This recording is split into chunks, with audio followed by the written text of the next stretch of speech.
नमस्कार दोस्तों, स्वागत है आप सभी का इन्वेस्ट राइट की एक नई वीडियो में।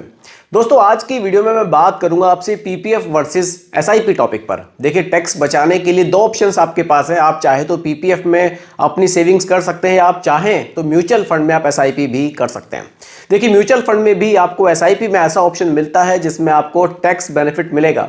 जी हाँ, यहाँ आपको ईएलएसएस म्यूचुअल फंड्स मिलते हैं, इक्विटी लिंक्ड सेविंग स्कीम ये म्यूचुअल फंड्स होते हैं। तो दो ऑप्शन है आपके पास। अगर आप म्यूचुअल फंड में एसआईपी करते हैं तो यहाँ आपको ज्यादा बेनिफिट होगा, या अगर आप पीपीएफ में पैसा डालते हैं तो यहाँ आपको ज्यादा बेनिफिट होगा।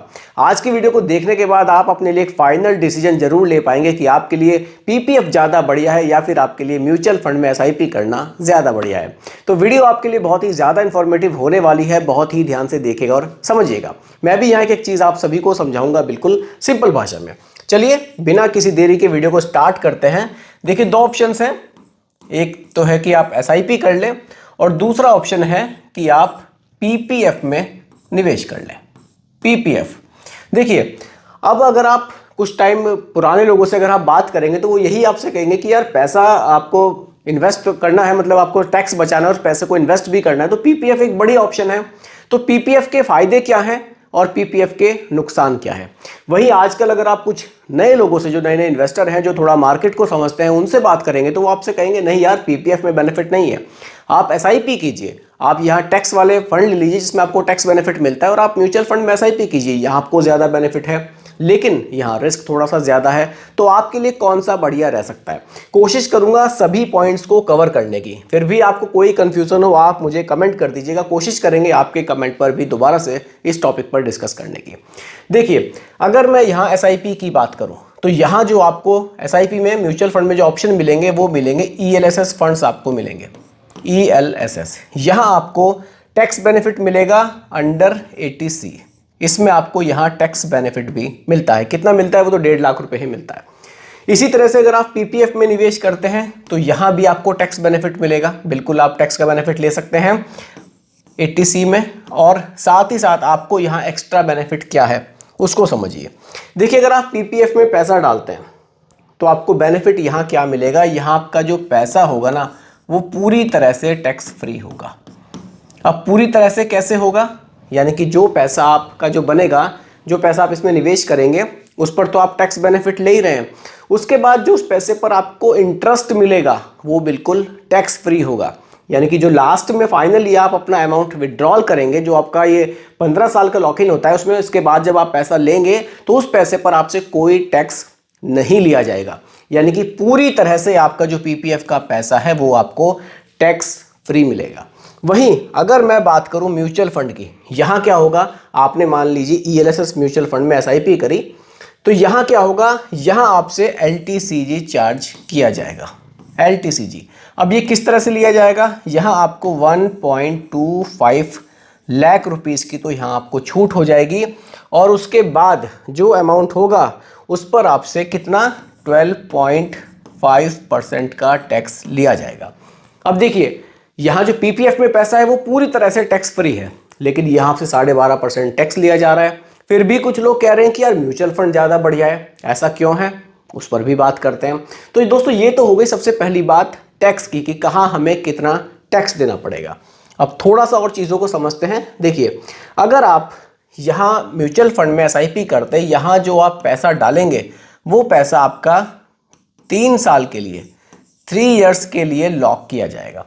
वहीं अगर आप पीपीएफ में पैसा डालते हैं तो यहाँ जो आपका पैसा होगा वो 15 इयर्स के लिए लॉक होगा।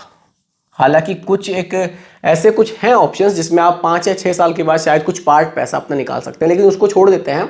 सीधा लॉक इन अगर आप देखें, यहाँ 3 साल है एसआईपी में और पीपीएफ में 15 साल है। एक डिफरेंस तो आपको ये देखने को मिलेगा, ठीक है। अगर आपने एसआईपी में निवेश किया तो 3 साल बाद, लेकिन एक चीज़ का ध्यान रखिएगा, अगर आप एसआईपी के थ्रू निवेश कर रहे हैं तो पर एसआईपी आपकी 3 साल के लिए लॉक हो रही है, इसको ज़रूर ध्यान में रखिएगा। अब बात करते हैं रिटर्न्स की कि रिटर्न्स हमें कितने मिल सकते हैं। रिटर्न्स तभी तो सब हम फाइनल एक अपने सॉल्यूशन को पहुंचेंगे कि हमें रिटर्न्स कितने किस में मिल रहे हैं। अगर मैं पीपीएफ अकाउंट की बात करूं तो जो करंटली यहां चल रहा है वो 7.1 चल रहा है। यहाँ नॉर्मली आपको मानकर चलिए 7.1 से 7.5%, ये थोड़ा बहुत कभी कभी चेंज होता रहता है। तो 7 से 8% के बीच में आपको यहाँ मिलता है। वहीं अगर मैं बात करूँ म्यूचुअल फंड की, तो यहाँ फिक्स नहीं है रिटर्न्स, यहाँ फिक्स नहीं है। यहाँ रिटर्न्स आपके मार्केट पर डिपेंड करते हैं कि मार्केट कंडीशन कैसी है, उसी हिसाब से आपको रिटर्न्स मिलते हैं। लेकिन मैं आपको पिछले कुछ सालों का डेटा दिखाऊंगा कि म्यूचुअल फंड में अगर किसी ने ELSS फंड्स में पैसा निवेश किया है तो उनको कितने रिटर्न्स मिले हैं। उसके आधार पर हम यहाँ रिटर्न्स रखेंगे और तब हम कैलकुलेट करके देखेंगे किस में हमें ज़्यादा बेनिफिट है। चलिए देखिए, यहाँ एक फंड मैं आपके लिए लेकर आया हूँ जो कि SBI की तरफ से है। इसका फंड का नाम है SBI का फंड है ये। चलिए पूरा क्लियरली आपको दिखाता हूँ। SBI long term equity fund, अगर आप इस फंड को देखेंगे बहुत पुराना ये फंड है। 31 मार्च 1993 को ये म्यूचुअल फंड लॉन्च किया गया था। तो इसके आप बहुत पुराने टाइम की परफॉर्मेंस भी देख सकते हैं। जब से ये फंड लॉन्च हुआ है तब से लेकर इस फंड ने अभी तक 12.34% के रिटर्न्स जनरेट किए हैं। यानी कि इतने लंबे समय में 93 से लेकर अब तक का आपके पास रिकॉर्ड है 2025 तक का, यानी कि एक लंबा ट्रैक रिकॉर्ड आपको इस म्यूचुअल फंड का देखने को मिल रहा है। 12% से ज़्यादा के रिटर्न्स इस म्यूचुअल फंड ने बनाए हैं। अगर आप इसके शॉर्ट टर्म रिटर्न्स देखेंगे तो शायद वो आपको और भी ज़्यादा देखने को मिल जाए। जैसे कि आप देख सकते हैं पिछले 1 साल के अगर आप रिटर्न देखेंगे 12.5% है, 3 साल के 24 हैं, पिछले 5 साल के तो 34% के रिटर्न हम इस म्यूचुअल फंड के देख रहे हैं। लेकिन हम लोग लंबा ट्रैक रिकॉर्ड देखेंगे तो थोड़ा सा सही रहेगा, एक ट्रस्ट यहाँ बनता है कि हाँ लंबे समय में इतने रिटर्न्स इस म्यूचुअल फंड ने बनाए हैं। तो 12% से ज़्यादा के रिटर्न्स हम यहाँ देख रहे हैं। चलिए 12.34 है, हम लोग क्या करते हैं यहाँ 12% ही मानकर चलते हैं जो हमने पास्ट में देखे हैं। ठीक है, अब यहाँ रिटर्न्स बन रहे हैं 12% और यहाँ बन रहे हैं 7.1 से 7.5, यानी कि 7 और 8 के बीच में बन रहे हैं। ठीक है, अब देखिए ये तो हो गई रिटर्न्स की बात। अब बात ये आती है कि यहाँ रिटर्न्स भले ही कम है लेकिन यहाँ जो पैसा हमारा है वो टैक्स फ्री है, हमारे पैसे पर कोई टैक्स नहीं लिया जाएगा। वही यहाँ जो हमसे टैक्स लिया जाएगा वो 12.5% लिया जाएगा। तो ये हमें देखना पड़ेगा कि अभी भी किस में हमें ज़्यादा बेनिफिट है।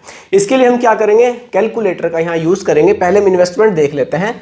मान लीजिए 12,500 पर मंथ का निवेश हम करते हैं यहाँ। ठीक है, और 12,500 पर मंथ का निवेश ही हम करते हैं यहाँ। ठीक है, ड्यूरेशन दोनों में क्या करते हैं 15 ईयर्स की रख देते हैं। ठीक है, यहां भी 15 ईयर्स, यहां भी 15 ईयर्स। अब देखिए पैसा किसमें कितना निवेश होगा और फाइनल वैल्यू क्या बनेगी उस पर बात करूंगा और एक एक स्टेप आपको ना बिल्कुल डिटेल में बताऊंगा कि पैसा एक्चुअली आपके हाथ में कितना आएगा। ठीक है, अब देखिए यहां हमारा पैसा इन्वेस्ट कितना होगा उसको लिखेंगे। ठीक है, उसके बाद 15 ईयर्स के बाद उसकी क्या वैल्यू बनेगी उसको लिखेंगे। ठीक उसी तरह से यहाँ लिखेंगे कि पैसा हमारा कितना इन्वेस्ट होगा और फाइनली वैल्यू हमारी क्या बनेगी, यहाँ हम उसको लिखेंगे। ठीक है, अब देखिए सबसे पहले PPF कैलकुलेटर पर ही चलते हैं। चलिए यहाँ मैंने सब कुछ आपके लिए रेडी रखा है। देखिए अगर आप यहाँ 12,500 रुपये मंथली निवेश करते हैं, यहाँ मैंने 7.1 रखा है जो करंटली फिलहाल चल रहा है। आप चाहें तो इसको थोड़ा बहुत चेंज भी कर सकते हैं। देखिए ये थोड़ा बहुत चेंज होता है, आपको पता है। 7.1 पर अगर हम कैलकुलेट करें, 15 साल की हमने ड्यूरेशन रखी है, तो यहाँ जो आपका टोटल पैसा बनेगा PPF का जो मैच्योरिटी अमाउंट आपका बनेगा वो बनेगा 40,68,000 रुपये का। ठीक है, चलिए इसको हम नोट कर लेते हैं। यहाँ कितना बन रहा है हमारा, इन्वेस्टमेंट को छोड़ देते हैं, वो तो दोनों जगह सेम ही रहेगा। वैल्यू कितनी बन रही है, लगभग 40 लाख रुपीस। ठीक है, और ये जो 40 लाख रुपीस आपको मिलेंगे ना ये पूरे हैं, क्योंकि इस पर कोई टैक्स तो गवर्नमेंट आपसे लेगी नहीं। तो यानी कि आपकी जो फाइनल वैल्यू है यहाँ कितनी बन रही है, 40 लाख रुपए की। वही बात अगर मैं SIP पर करता हूं, चलिए इसके लिए SIP कैलकुलेटर पर हम चलते हैं। चलिए SIP कैलकुलेटर जो हमारा निवेश है वो है 12,500 रुपये पर मंथ का। रिटर्न्स हमने यहाँ एग्जाम्पल के लिए 12% ही रख लेते हैं, हालांकि हमें अभी ज़्यादा मिले हैं, कैलकुलेशन के लिए इतना ही रख लेते हैं। कैलकुलेट करते हैं। चलिए देखिए यहाँ जो हमारा निवेश है वो है 22,50,000 रुपये का। निवेश तो दोनों में बराबर ही है, और जो हमारी फाइनली वैल्यू हम देख रहे हैं वो बन रही है 59,50,000 रुपये। 59,50,000 यानी कि 22,50,000 रुपए का निवेश कितना है? 22,50,000 का, ठीक है। और जो वैल्यू हम देख रहे हैं वो कितनी देख रहे हैं? 59.5, 59,50,000 रुपए की, ठीक है। ये हम फाइनली वैल्यू देख रहे हैं, लेकिन ये फाइनल वैल्यू हमें नहीं मिलेगी। अभी देखिए यहां डिफरेंस क्या आएगा। यहां आपको 40 लाख अमाउंट भले ही कम दिख रहा था, लेकिन वो पूरा का पूरा आपके हाथ में आ रहा था। लेकिन यहां अब बात आएगी टैक्स की, कि आपको इसमें से टैक्स अभी कितना देना पड़ेगा। अब उस टैक्स पर हम लोग कैलकुलेशन करते हैं। देखिए जो हमारा इन्वेस्टमेंट था, वो जो हमें फाइनल हमारा अमाउंट बन रहा है, उसमें से हमारे इन्वेस्टमेंट को घटा दिया जाएगा 59,50,000 पूरा। चलिए मैं आपको यहाँ कैलकुलेटर पर ही दिखा देता हूँ सभी चीज़ें, ताकि सभी चीज़ें ना पूरी तरह से ही यहाँ पर क्लियर हो जाएं तो ज़्यादा बढ़ जाए। सिंपली एक कैलकुलेटर, ठीक है।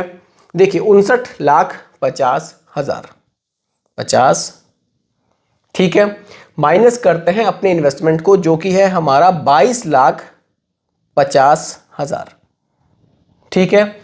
ये हमारा आ जाता है दोस्तों कितना? 37 लाख रुपए। अब ये जो 37 लाख रुपए है ना, इस 37 लाख रुपए पर हमसे टैक्स लिया जाएगा। बिल्कुल एक एक चीज मैं आपको यहां लिख के दिखा देता हूं। देखिए टैक्स के लिए हमारे पास जो भी अमाउंट है वो है कितना? 37 लाख। अभी क्या होगा, इस 37 लाख रुपए में से हमें एक छूट मिली है गवर्नमेंट की तरफ से। कितनी मिली है? 1.25 लाख। इसको यहां माइनस कर दिया जाएगा, तो हमारे पास कितना बचेगा? डायरेक्टली घटा लेते हैं। ये हमारे पास बचेगा 35,75,000 रुपए, ठीक है। अब इस पर हमें कितना टैक्स देना है? 12.5%। ये हम यहां टैक्स देंगे, इसको कैलकुलेट कर लेते हैं। 35,75,000 रुपए। चलिए यहां इसको दोबारा से करते हैं। 35,75,000 रुपए का 12.5% सीधा निकाल लेंगे, 12.5%।